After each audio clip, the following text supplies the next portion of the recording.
Good evening, everybody.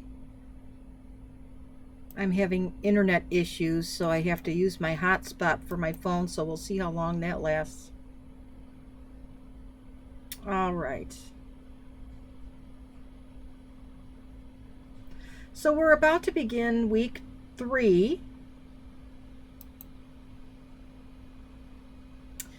and week 3 we have our inspiration, and our overview for this week is about safety. And in that being said, safety includes car seats, baby gates. We need to really think outside of the box when we're trying to do anticipatory guidance with our patients. Now, what the heck is anticipatory guidance? Anticipatory guidance is when we sit down with our patients and the parents and we discuss with them what events are going to occur between now and their next visit. So, this is really important in the little ones because they make so many great changes. So when we have patients coming in from newborn on, a big piece of our visit is regarding anticipatory guidance. So we need to explain to them that between now and when you come back, these are the things that we will be expecting. So it can be a great thing when you tell them they're going to start scooting, so make sure there aren't any small objects on the floor. And I mean, just so many things. And I just got a great book by the American Academy of Pediatrics. I'm going to try and put something together regarding to anticipatory guidance for patients because I think it's such a big piece. And part of this safety is immunizations. And they are key for disease prevention.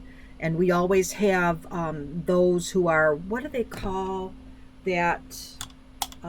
Never vaxxers or something like that. I don't know. I can't remember what they may call themselves, but the group of people that don't believe in vaccinations, that they believe that they cause autism and other things. Now, nothing is without risk, that's for sure. There's risk in everything that we do, in every move that we make.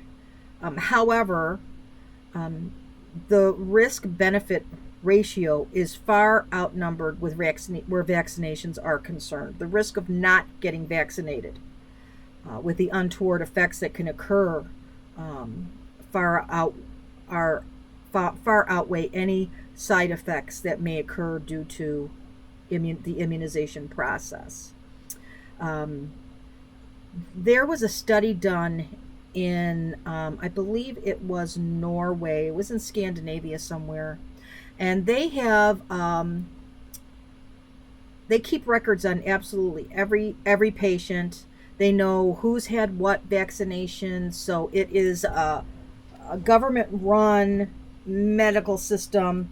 So they keep records on everything, and it's pure data. So because they say the good, the bad, and the ugly about everything that happens to patients in that country. So it's pure data, and a lot of researchers like to use that database because it is so pure. It says the good, the bad, and the ugly. Well, there was a huge study done a few years ago to see if there was any correlation between autism and immunizations. And the study definitely was able to prove that there was no risk of autism due to immunizations. Now, I certainly respect patients' fear. I had taken care of a patient in the past whose child was autistic, and she was fearful of immunizations, and I certainly understand and respect that. The medical group that I work for, it's a huge medical group. It's the largest medical group in the state of Illinois. And they have a policy in place that if you choose to not have your child immunized, you cannot be a part of their practice. That's how strongly they feel about immunizations. And I was doing an externship a couple of years ago because I wanted to see, it increased my level of competence when taking care of the pediatric population. I see lots of pediatric patients, but not to the degree I would like. So I was fortunate enough to be a part of an externship program at a large children's hospital. And in doing so, I saw the pediatrician speaking with patients about immunizations, and they give them 3 chances to get the immunization. And if they don't, then they get a letter that has been sent through the risk management department that they are being uh, removed from the practice.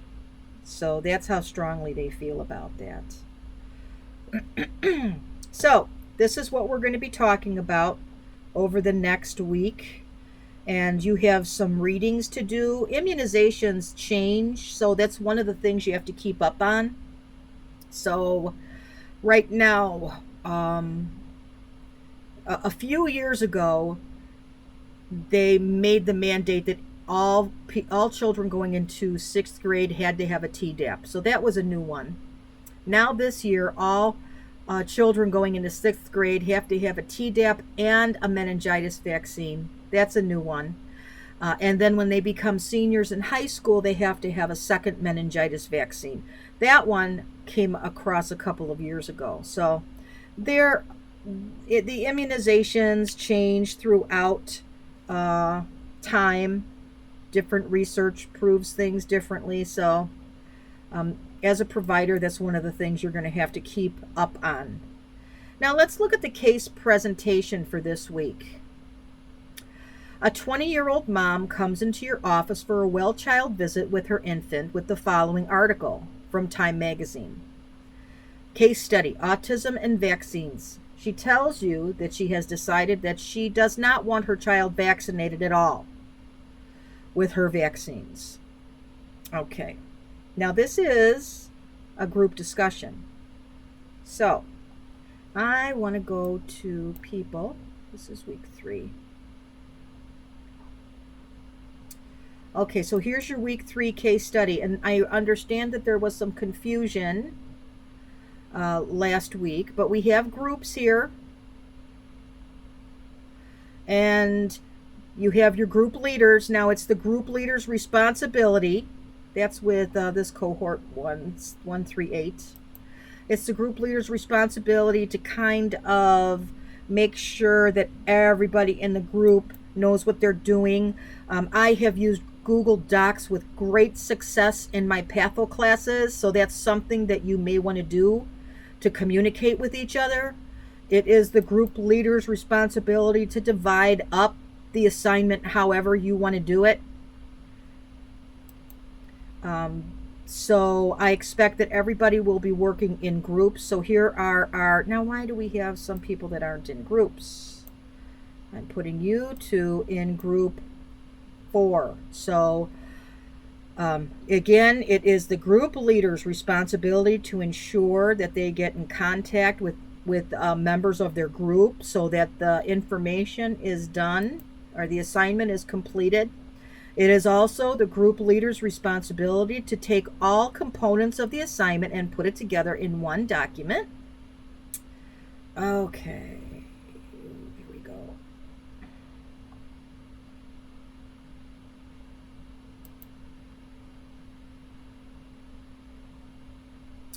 All right, so you're going to put it together in one document, copy it, and paste it here. Okay, excellent. That's not too much there. So you should be able to do that. All right, now you've got another assignment this week too. You have a clinical practice scenario, and I love these clinical practice scenarios.